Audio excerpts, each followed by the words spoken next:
The imposition of orthodoxy went hand in hand with the stifling of any form of independent reasoning. By the 5th century, not only has rational thought been suppressed, but there has been a substitution for it of mystery, magic, and authority.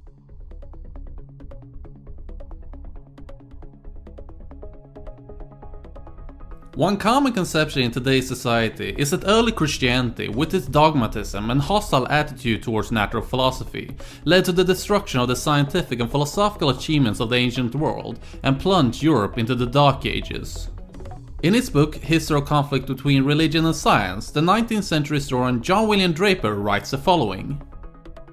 Thus came into the presence of each other two opposing parties, one relying on human reason as its guide, the other on revelation. Paganism leaned for support on the learning of its philosophers, Christianity on the inspiration of its fathers. The Church thus set herself forth as a disputer and arbiter of knowledge. She was ever ready to resort to the civil power to compel obedience to her decisions. She thus took a course which determined her whole future career. She became a stumbling block in the intellectual advancement of Europe for more than 1,000 years.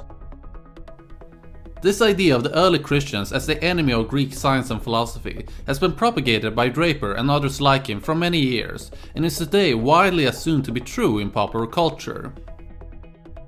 So what were the relationship between natural philosophy and the early Christians? Well, one have to acknowledge that there were some church fathers who did express a negative view towards natural philosophy. The most commonly cited example of this hostility can be seen in the writings of church father Tertullian. In his prescription against heretics, Tertullian asks the following. What indeed has Athens to do with Jerusalem? What concord is there between the academy and the church? What between heretics and Christians? Away with all the attempts to produce a model Christianity of Stoic, Platonic, and dialectic composition. We want no curious disposition after possessing Christ Jesus, no inquisition after enjoying the gospel. With our faith we desire no further belief, for once we believe this, there is nothing else we ought to believe. Similar hostile views towards Greek philosophy can also be seen in the writings of St. Basil of Caesarea and Tatianus, which seems to lend support to the thesis that the early Christians were hostile towards natural philosophy. So is this proof that the early church were the enemy of natural philosophy? Well, the answer to that question is gonna be mostly no. The reason for this is simply that this view towards classical science and natural philosophy was a view that most church fathers rejected. Unlike Tertullian and a few others, several of the early church fathers saw high value in the classical sciences and natural philosophy. One such example is Origen, who saw great importance in the study of natural philosophy, and encouraged his students to read all the Greek works that were available to them. Another example is church father John Philoponus, who was one of the greatest natural philosophers of his time and a known commentator on Aristotle. By argument and deductive reasoning, he challenged and refuted many false ideas and concepts in the Aristotelian natural philosophy, such as the idea of the eternity of the universe and the Aristotelian dynamics, by demonstrating that objects don't fall faster or slower depending on their size. It's also important to note that though there were some Christians who were not enthusiastic about natural philosophy, almost none of them came to reject it altogether.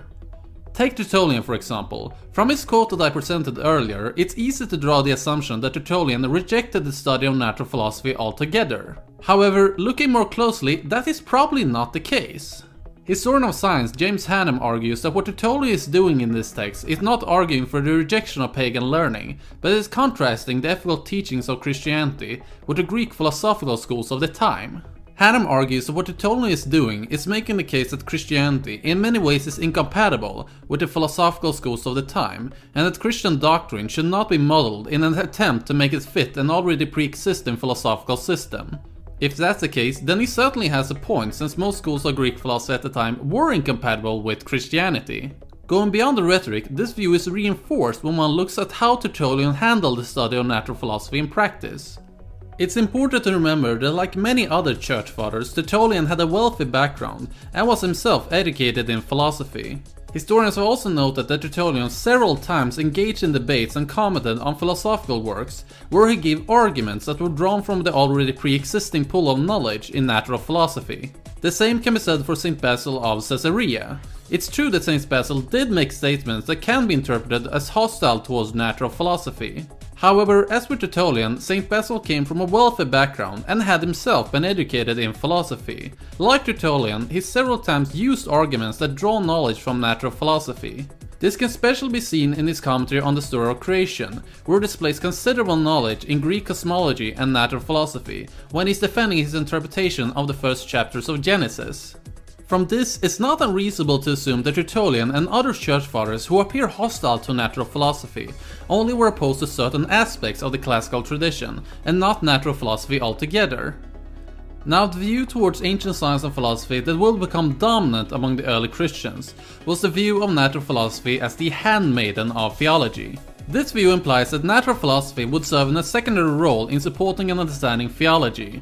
God and the divine are the absolute truth, and the classical knowledge is the mean by which that truth can be comprehended. This meant Christians recognized natural philosophy as a legitimate tool for acquiring knowledge about nature, but only choose to pursue it as long as it served a higher purpose. And now one might ask the question, didn't this attitude towards natural philosophy hold back scientific process during the Roman Empire in the Middle Ages, since its subordinated position to theology meant its study among Christians were limited? The answer to that question is gonna be no, for two reasons. First, it's important to note that this attitude towards the study of nature by the early Christians did not lead them to emphasize the value of natural philosophy less than most people gave it during the Roman era. It's true that the Hellenistic period between 600 BC and 100 BC saw great steps in natural philosophy, medicine, astronomy, and other subjects, and were in general characterized by a spirit of searching for knowledge for its own sake. However, this was not the case during the Roman period. While the Roman period saw some great works by some scholars, these works were usually done by isolated individuals who mostly worked alone and who were given no support from the larger society, and whose works had almost no impact on society. Historians David Lindberg and Ronald Numbers explains, "It is worth pointing out that the study of nature held a very precarious position in ancient society. With the exception of medicine and a little astronomy, it served no practical function and generally failed to win recognition as a socially useful activity. As a result, it received little patronage from either pagans or Christians, but depended for its existence on the independent means and individual initiative. When the economic and political fortunes of the Roman Empire declined in late antiquity, people of wealth decreased in numbers, and the elites directed their initiative elsewhere. Moreover, changing educational and philosophical values were diverting the attention for the world of nature. Inevitably, the pursuit of science suffered. Christianity did little or nothing to alter this situation." It's generally agreed on by historians of science that the study of nature was in decline during the Roman Empire, by at least as late as 200 AD, and some scholars state this as early as 200 BC. To understand why this happened, it's important to have in mind that science as we think of it today did not exist in the ancient world. Instead of being its own discipline, the study of nature or science was simply another branch of philosophy, commonly known as natural philosophy. While natural philosophy can have been said to be highly regarded by the Greek philosophers such as Aristotle during the Hellenistic period, its focus during the Roman period had declined, and the philosophers of that time were more in favor of ethics and metaphysics and commenting on already pre-existing works of natural philosophy rather than expanding upon them. The second reason that this attitude towards natural philosophy did not hold back scientific process were that though the handmaiden formula meant the study of natural philosophy among Christians were limited, the handmaiden concept was used many times as a primary cause for the study of nature in Europe during the late Roman and medieval era. As historian David Lindberg argues, low priority or medium priority is not zero priority. Throughout the Middle Ages and well into the modern period, the handmaiden formula was employed countless times to justify the investigation of nature. Indeed, some of the most celebrated achievements of the Western scientific traditions were made by religious scholars who justified their labor, at least in part, by appeal to the handmaiden formula. No institution or cultural force of the patristic period offered more encouragement for the investigation of nature than did the Christian Church. Contemporary pagan culture was no more favorable to disinterested speculations about the cosmos than was the Christian culture. It follows that the presence of the Christian Church enhanced rather than damaged the development of the natural sciences. One example of the handmaiden formula being used to justify the study of natural philosophy can be seen in the hexameral tradition. This is a tradition of how the church had tried to interpret the story of creation in the patristic period. The writings of the early church fathers reveal many scientific and philosophical questions being discussed and interpreted in the light of the scientific and philosophical traditions of the Roman era that they lived in, such as: was the universe created in one day or over a longer period of time? Had God created the universe from nothing or from a pre-existing substance? Did everything in the universe exist to fill a specific purpose? Was there a fifth celestial element of nature? The Church Fathers treated these questions and many others by using the scientific and philosophical knowledge of their time. Instead of knowledge about nature and philosophy being rejected in favor of scripture, it was given a central importance in its interpretation. Historian of science Edward Grant knows that for the Christians, the study of natural philosophy could very well have been something that was outright rejected or given a peripheral status. Instead, the early Christians gave it a central role, as they came to realize that Greek metaphysics and natural philosophy were central tools for understanding the Christian religion and the world around them. Now, it's true that most knowledge of Greek science and philosophy were lost in Europe after the fall of the Roman Empire. However, the reason to why this happened is not due to the Christian church, but due to a barrier in language. Most of the recorded works in philosophy at the time was written in Greek, which was a language that almost no one in the early medieval period could speak in, much less read and write. In the Western Roman Empire before the fall, being able to read and write in Greek was something that was for the most part exclusive to the Roman nobility, since the native language in the Western Empire was Latin, and when the empire fell and the nobility disintegrated, it didn't take many generations until there was no one in Western Europe who could read any of the old Greek manuscripts. And in fact, much of the ancient works that were available to people in Western Europe during the early medieval era was translated and preserved by Christian scribes such as Cassiodorus, Isidorus of Ville, Venerable Bede, and Boethius, who preserved what knowledge they could for the turmoil of the early medieval age when the Roman society collapsed around them at the hands of the invading barbarians. So, wrapping up, what can we conclude from this? Well, first we can conclude that the early Christians were not champions of natural philosophy.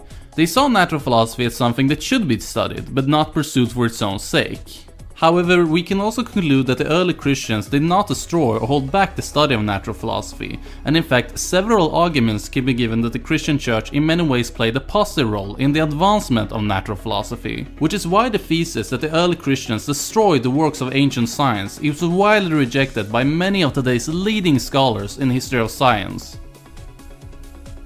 Well, I could just mention a number of the ones here, beginning with the early Christian church. It's widely assumed and asserted that the Christian church wiped out ancient science that had prospered in Greek antiquity when there wasn't much science for the Christian church to wipe out because the Romans weren't that interested in science. And so, although technology had prospered in the early Christian era, science hadn't. And the science that was preserved into late antiquity and the early Middle Ages was preserved largely by Christians. If you are interested in doing your own research, which is something I highly recommend, the sources used in this video will be linked in the description, most of whom can be found in any university library or state library. I will also have a separate headline with sources that can be downloaded and read for free. And also, if you like this video and want to see more videos like it, please hit like, share and subscribe.